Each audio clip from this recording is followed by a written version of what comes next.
dunia, limitnya habis sudah. Datang malaikat Israel, itu sudah kiamat. Kiamat kecil namanya. Kenapa kiamat ya? Karena kita akan meninggal, dicabut nyawa kita oleh malaikat Israel. Namanya as-sa'atus sughra, kiamat kecil. Ada lagi yang disebut as-sa'atul wusta, kiamat pertengahan. Kapan disebut kiamat pertengahan? Berarti lebih dibanding kiamat kecil.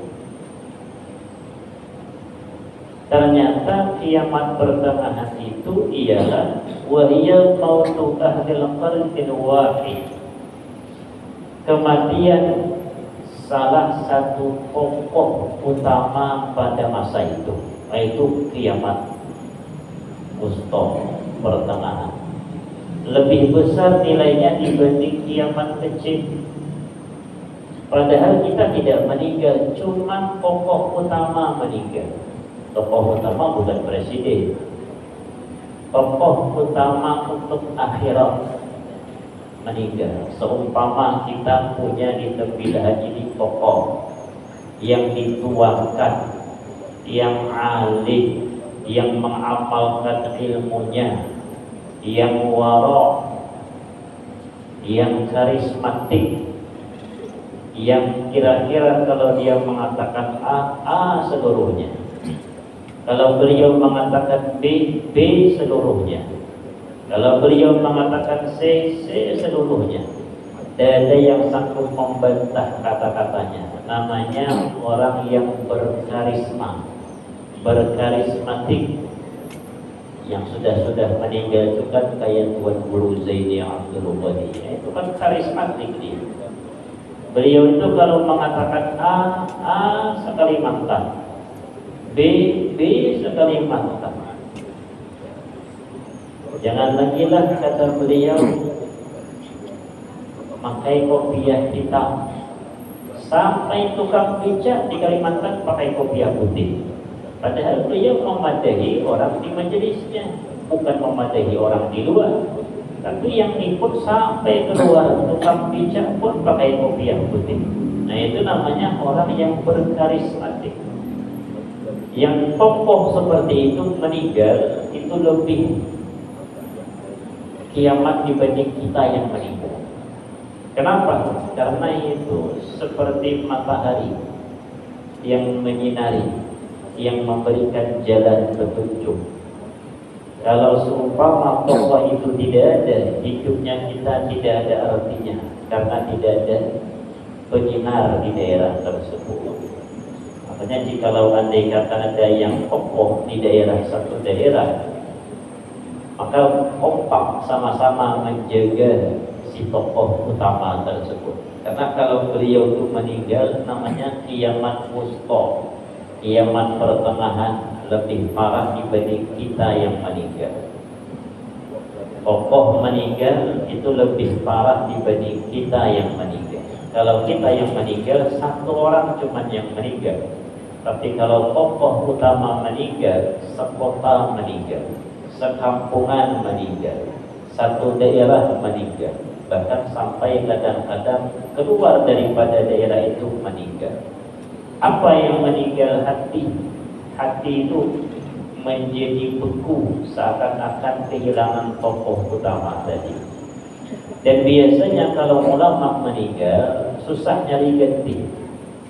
Kalau yang meninggal itu imam masjid, mudah nyari ganti, banyak suara yang bagus-bagus.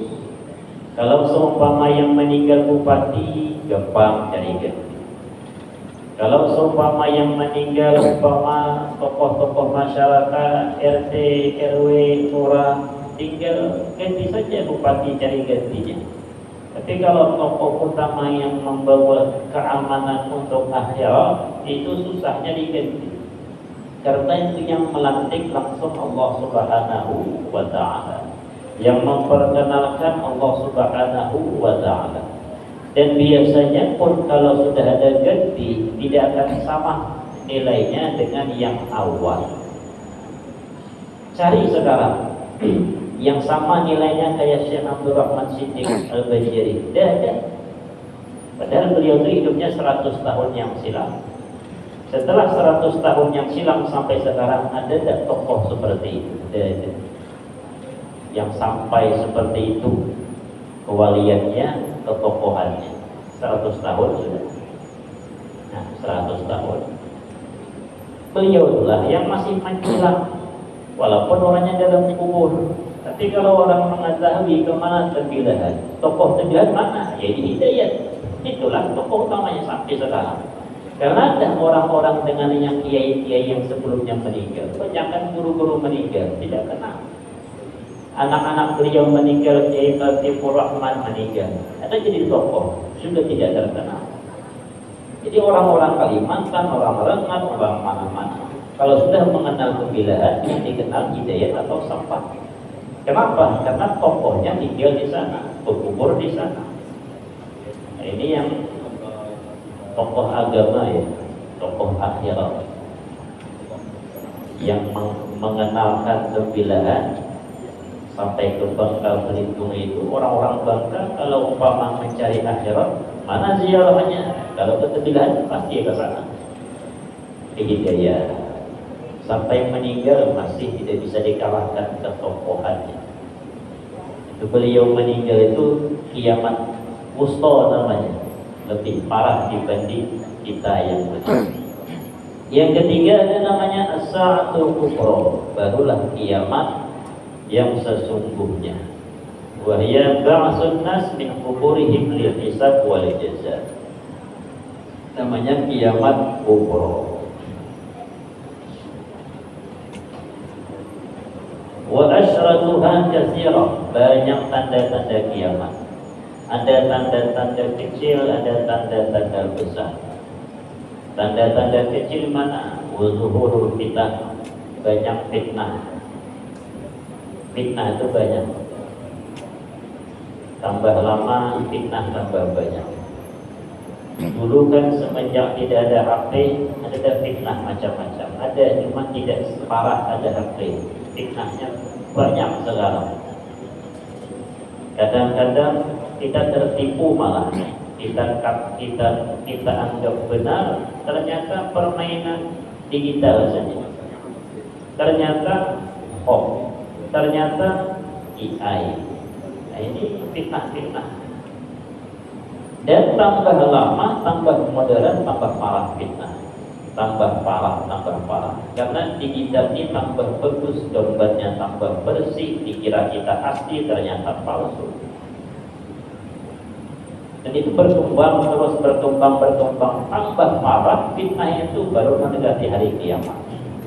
Jadi kalau tidak akan dekat hari kiamat, kecuali fitnah itu menyebar di mana-mana. Fitnah itu kan bisa membuat suami istri cerai, itu namanya fitnah.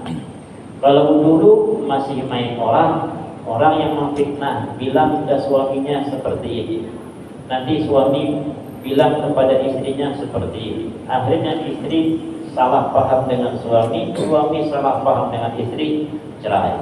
Tukang fitnah. Orang zaman-zaman dulu, sekarang modelnya tukang fitnah sudah main di HP. Ada tambah, dan lagi tambah parah.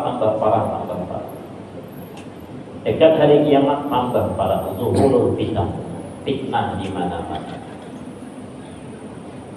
Waddukhon, ada nanti asap. Ini tanda-tanda kiamat dekat. Tulung asyamsi min maghribiha, matahari terbit dari arah barat. Biasa terbit di timur. Terbit di timur, tenggelam di barat. Terbit di timur, tenggelam di barat. Sampai saatnya kiamat, stop, kata Allah. Stop. Ketika tenggelam di barat, stop. Besok engkau lewat sini terbitnya. Maka matahari tidak ngeliling lagi dia stop di situ. Akan kembali ke atas. Jadi lewat barat terbit. Kalau sudah seperti itu hampir terjadi hari kiamat. Sekarang ini belum lagi. Insyaallah ada kita yang menemui.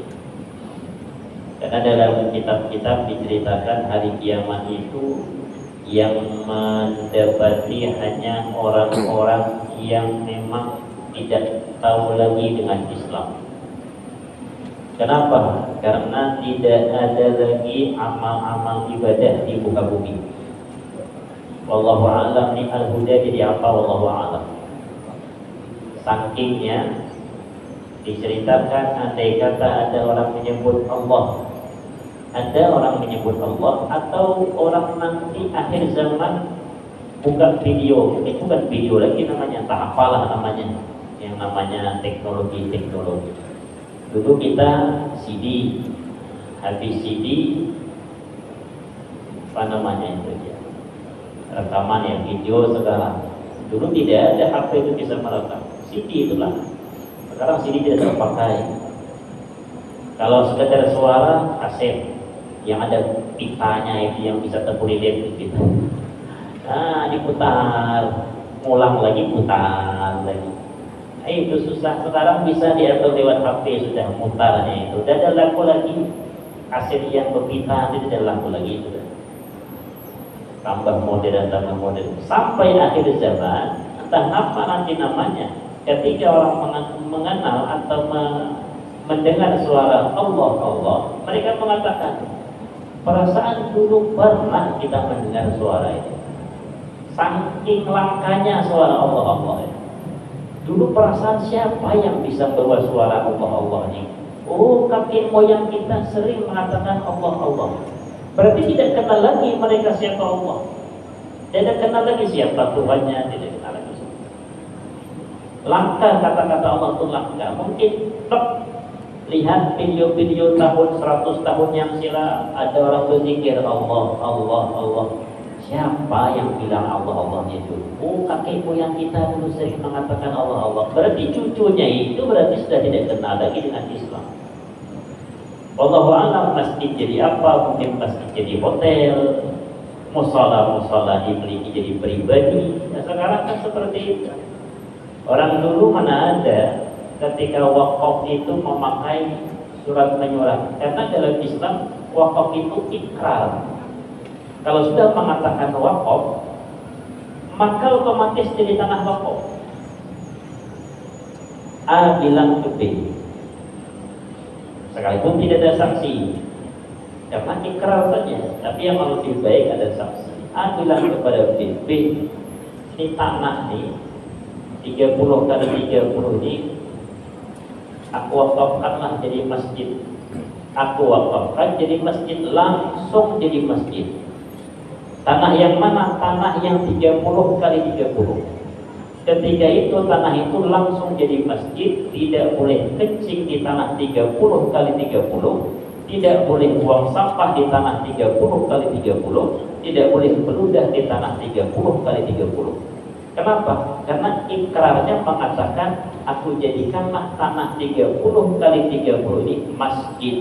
Maka seluruh 30 kali 30 jadi masjid. Dan syarat masjid tidak mesti harus ada bangunan. Jadi jangan seperti itu sebenarnya kata-kata ikrarnya. Sebut kata bangunan.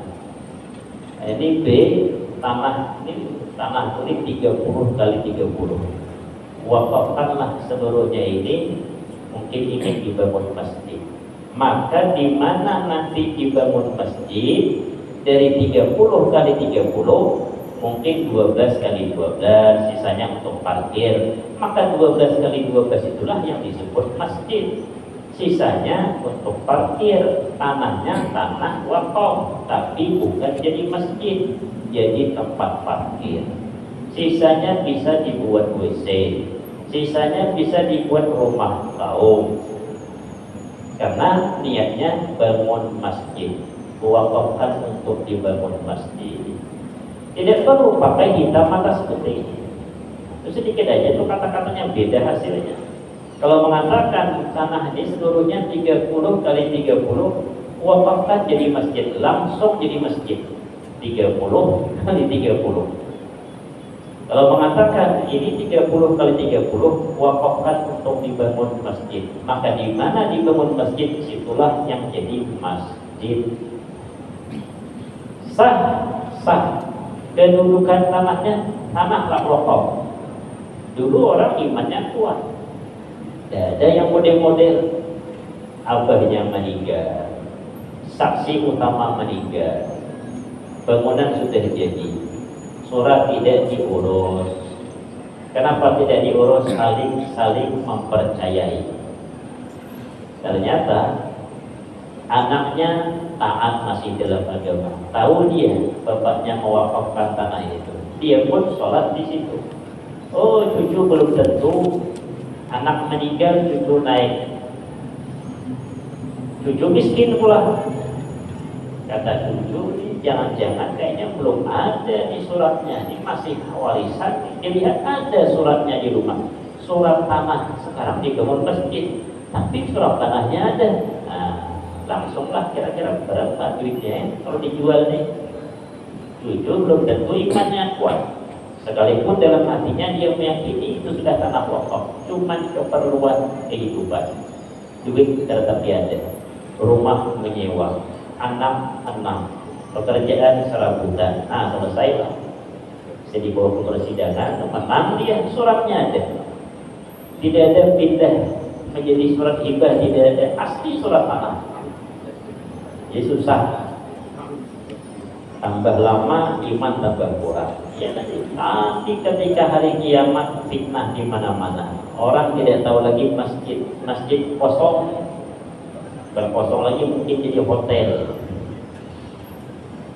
Sebagian jadi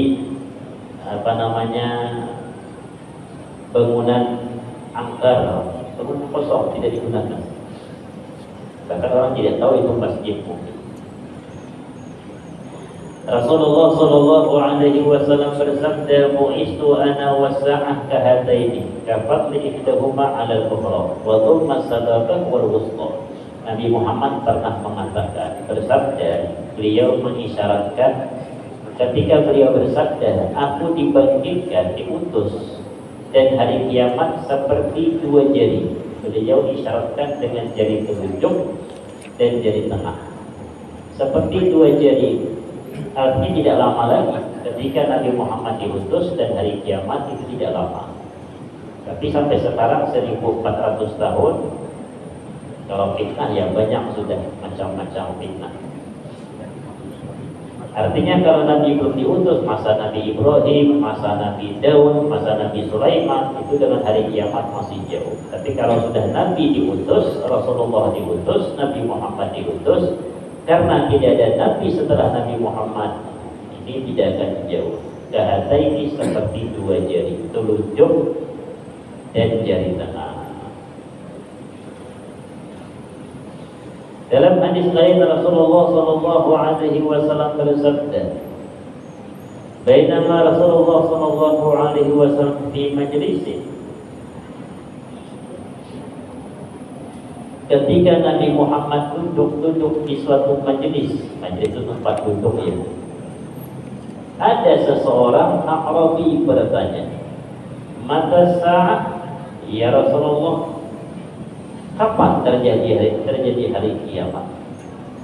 Maka Rasulullah sallallahu alaihi wasallam di hadisihi faqala ba'dul qaum sami'a maqalahu faqariya maqalahu wa qala bal lam yasma' hatta idza qada hadisahu qala aina sa'il. Sebagian para sahabat tidak menghiraukan A'rabi ini bertanya. Kadang-kadang aneh-aneh orang-orang ini bertanya, kapan hari kiamat? Nabi pertama tidak menghiraukan, sahabat-sahabat pun tidak menghiraukan. Tapi Nabi Muhammad langsung bertanya, "Aina sa'il 'ani sa'ah?" Siapa yang bertanya tadi? Qala ha ana ya Rasulullah. Aku wahai Rasulullah. Seorang A'rabi. Qala idza du'i'atil amanah fantazir sa'ah. Nabi hanya memberikan isyarat. Tidak ada Nabi mengatakan tahun ini tidak ada. Memberikan tanda-tanda isyarat. Idza du'i'atil amanah fantazir sa'ah. Kalau amanah sudah disia-siakan, hadanglah hari kiamat. Qala wa kaifa yad'uha ya Rasulullah? Bagaimana cara menyia-nyiakan amanah?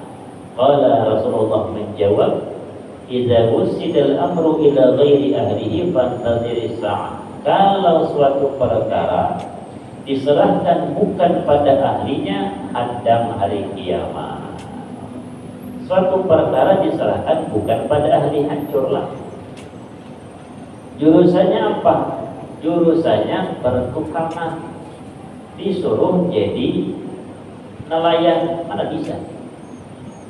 Jurusannya apa? Biasa hidup di nelayan, daerah nelayan, pintar mencari ikan. Disuruh mencari singa, mana bisa. Pokoknya tempatkan pada pas di tempatnya. Jurusannya apa? Ekonomi. Letakkan di mana letaknya harusnya. Jangan diletakkan pada bukan jurusannya, hancur. Jangankan yang model seperti itu. Guru agama sendiri kan macam-macam. Ada orang ini ahli di fikih, jangan disuruh mengajar hadis ya, nanti rusak nanti. Ada orang ini ahli di hadis, jangan disuruh mengajar faraid, ya mana bisa ya. Yang ahli fikih suruh mengajar fikih, yang ahli hadis suruh mengajar hadis, yang ahli faraid matematik bagi-bagi warisan suruh mengajar faraid, maka akan aman. Tapi kalau tidak sesuai dengan keahliannya, tunggu kehancuran. Dan itu banyak sudah zaman-zaman sekarang. Diletakkan bukan pada ahli, ujung-ujungnya hancur, rusak. Wa qala Ikrimah radhiyallahu anhu, inna ma taqumu sa'an 'ala syarril khuluqi. Ikrimah mengatakan hanya saja hari kiamat itu terjadi atas orang-orang yang buruk akhlaknya. Tidak ada lagi. Bahkan sebelum kiamat terjadi nanti ada angin. Kalau kita bayangkan mungkin disebut nanti angin itu virus. Orang akhir zaman mungkin mengatakan virus. Angin itu akan lewat ke seluruh penjuru dunia. Bumi ini dilewati semua, dan tidak menghirup orang yang beriman akan angin tadi, hembusan tadi. Kalau masih ada iman di dalam hatinya, maka langsung meninggal dunia. Itu kalau kita pikir-pikir, mungkin orang akhir zaman mengatakan ini virus mematikan. Sibuklah pakai masker mungkin. Tak apa nanti alatnya akhir zaman. Sekarang maskernya kain. Mungkin suatu ketika akhir zaman maskernya kayak robot-robot mungkin. Keliling-keliling angin. Sampai masuk dalam gua. Orang-orang menghindar takut kematian. Tapi angin yang namanya angin, masuklah dia. Cari orang yang beriman, masuk dalam hidungnya, terhiut, meninggal. Orang yang tidak beriman, aman. Nah itu fitnahnya besar itu. Katanya tuh ahli ibadah meninggal, ahli ibadah kena virus. Tanpa kita rajin sembahyang, orang yang ahli ibadahnya mati, sekalinya orang yang tidak ahli ibadah sehat badannya. Akhirnya banyak orang meninggalkan amal ibadah, takut kena angin tadi. Kadang-kadang orang seperti itu. Masalahnya amal ibadahnya ada sekarang ini. Orang tua sudah kadang ke surau, kadang tidak pernah ke surau memang. Yang ngeluh ini menantunya, mertua ini sudah 70 lebih, hampir 80. Tidak mau sembahyang, rajin ke rumah sakit awal Bros Pekanbaru. Sebentar-sebentar sakit, pergi ke Pekanbaru berobat. Sebentar-bentar sakit lagi, kadang setengah bulan di Pekanbaru. Untuk menantu Suki itu pun pakai BPJS. Pernah katanya mertua itu sigar badannya, kemudian sakit lagi. Aku nasihatilah, coba ya, bawa sembahyang, bawa ke surau sembahyang, mudah-mudahan sehat. Mau sembahyang, dapat seminggu sakit habis sembahyang. Katanya sama aja, sembahyang tak sembahyang sakit juga. Akhirnya tidak sembahyang lagi, macet lagi sembahyang sampai sekarang. Tidak sembahyang maghrib, tidak sembahyang isya, tidak sembahyang subuh.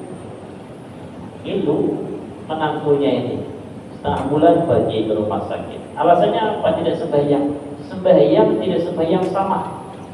sakit juga katanya. Bukan sembahyang untuk menghindarkan daripada penyakit. Yang namanya orang tua, ya otomatislah umur, fisik ya lemah. Mana ada orang tambah tua tambah sehat, tambah tua tambah sehat, ada tambah tua tambah tua tambah tua. Mana ada orang tambah muda tambah muda tambah muda. Itu sudah sunnatullah seperti itu.